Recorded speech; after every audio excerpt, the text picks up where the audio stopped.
do y'all remember a few months ago, October of 2024, specifically when the news was going around that Xbox was doing a survey asking devs what was making them skip and go to other platforms to make their games?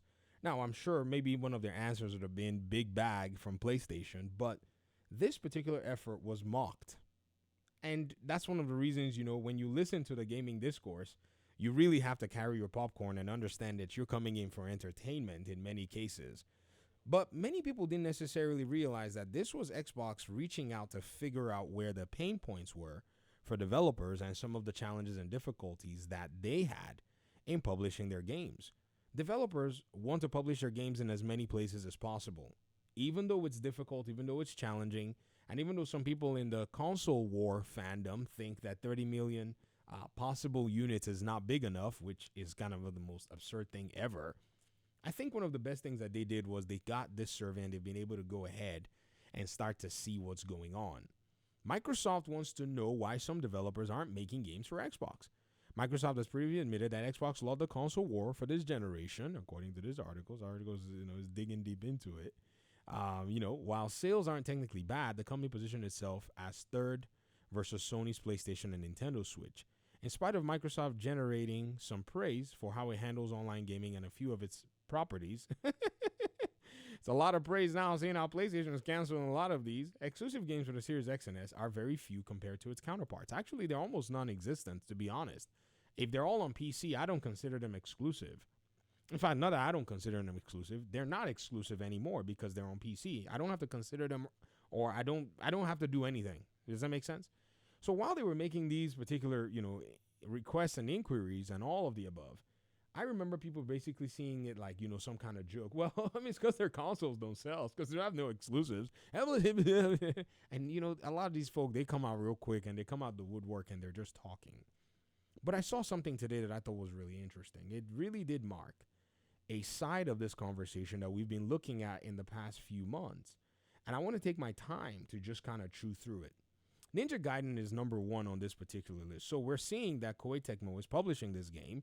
They've published their games back and forth. They've worked with Xbox and PlayStation. They've gotten some exclusivity money here and there, grown their business. Sometimes, from a strategic perspective, it might be wise to do so.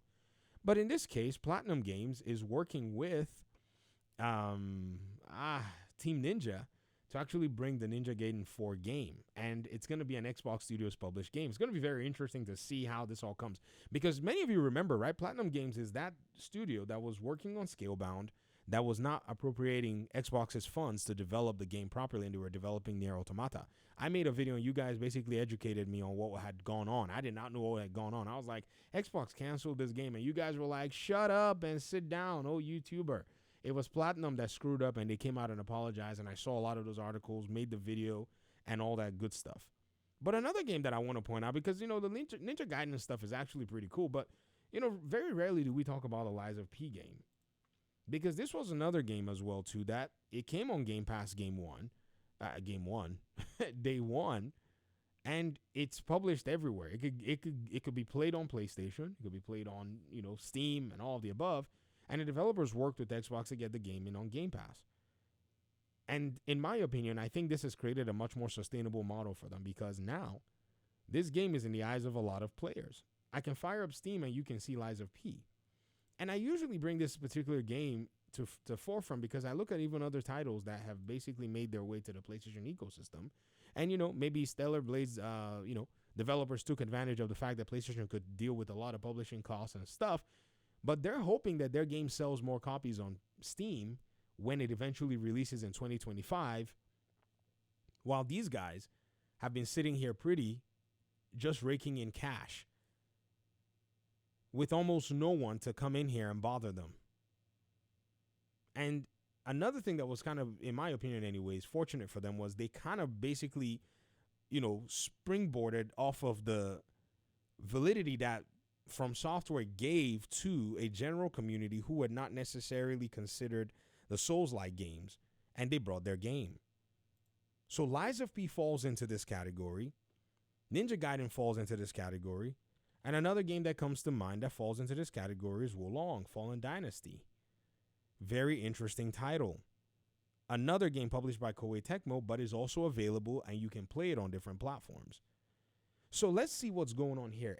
Xbox Game Pass provides a sustainable model so far from what I'm seeing for developers to be able to bring their game to where it's exposed to gamers. Gamers can get access to the game. They can assess the game with minimal commitment and the threat of not being able to return the game if I don't like the game. While Xbox makes money on one side with Game Pass, gives the developer a bag, and the developer can take its game to other platforms to go sell. And so anybody that's not on the Xbox ecosystem gets access to the game as well. Wolong is available here on Steam. Interesting. Wolong is also available most likely on the PlayStation Store. Let's see if we can get Wolong PlayStation, right? It's also here on PlayStation Store. So they have access to all the markets. They can push their game everywhere. The game's not locked away from anyone. And these are the kinds of games, Lies of P, and these are the kinds of games that I'm sure people are going to be on different platforms interested in. So if there's any model that actually stays sustainable for the developers, if there's any model that actually works in favor of devs and a model that works for the consumer, it's the Game Pass model. And all of this going on is in stark contrast with what the console conversationists, especially Xbox's biggest, in quote, critics, would like to see the gaming industry become. I mean, I'm still on this. Don't get me wrong. I'm not ready to leave yet. If you want to log out of the video and you don't want to see more, that's fine. But we got to get a good documentation of at least 4 of these titles, right? Expedition 33. Clair Obscur. This is another one that is coming to Xbox's ecosystem via Game Pass and is also going to be available on PlayStation as well. Now, note that I am showing you, third-party titles in many cases, right? You can call it whatever you want to call it. You can call it, you can call it first-party, third-party. PlayStation and Xbox are both third-party developers. But I'm showing you from the external studios and the external dealings going on. Stalker 2. That one's coming, but it didn't show up day one. I think based on the developers, maybe their bandwidth, their preference. They said, because they approached Xbox, they probably wanted to get the game on Xbox first, get it on the ecosystem. That worked out for them. I almost want to call them into, this whole thing because, they launched on Steam. But it was their choice that they decided to not launch on PlayStation, which I later found out, which was very interesting. I don't know whether to count it or not, but you know what? I'll go with it. So this particular, conversation about which, game or which, or which platform and the way they do business is good for the industry. To me, I don't know if I can discount Xbox's strategy anymore.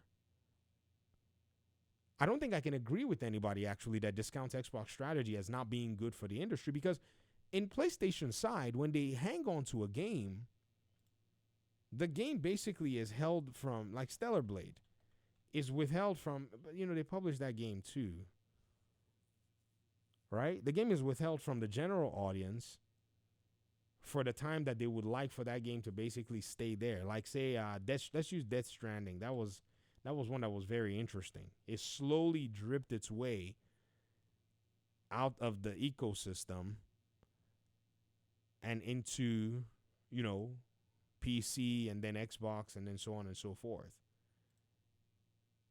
So I think a better model that actually works for everyone, for all parties, is Game Pass, where the game comes into Game Pass and is available for everybody else to be able to play, to be able to buy, to be able to subscribe, whatever it is they want to do. It makes a lot of sense from the industry perspective. This is what PlayStation, I think, was basically, concerned about.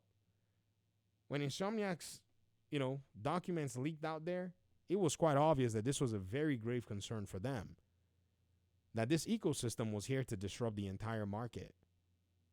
Well, Activision anyways, but the fact that Activision would put its games on Game Pass day one, that already was a big, huge disruptor. We can go back and review it. That way we can see it. Where in the document, it basically said Activision provides incredible strategic value. And post-acquisition, Microsoft will put Activision games on Gamepass day and date. That Gamepass day and date threat, right here, day and date threat, that thing is a problem. It's a problem for PlayStation. It's a problem for anyone else that's in this particular conversation. And this is why, like when I showed you guys in the last video, Nib95's post, where he's saying, look at all these games. If only they were exclusives. And then he ends with the line that PlayStation would dread. Fantastic lineup for the first half of 2025 plus a vow. 2, my Game Pass sub is going to get great use. I guarantee you that's a statement that sends chills down the spine of PlayStation if it was a person. That your Game Pass sub is going to be getting great use. I wonder what your PlayStation sub is going to be doing at that same time. Thanks for watching the video. Appreciate you guys' time and audience, and hopefully we'll talk pretty soon in another one. Hit me up in the comment section. Peace out.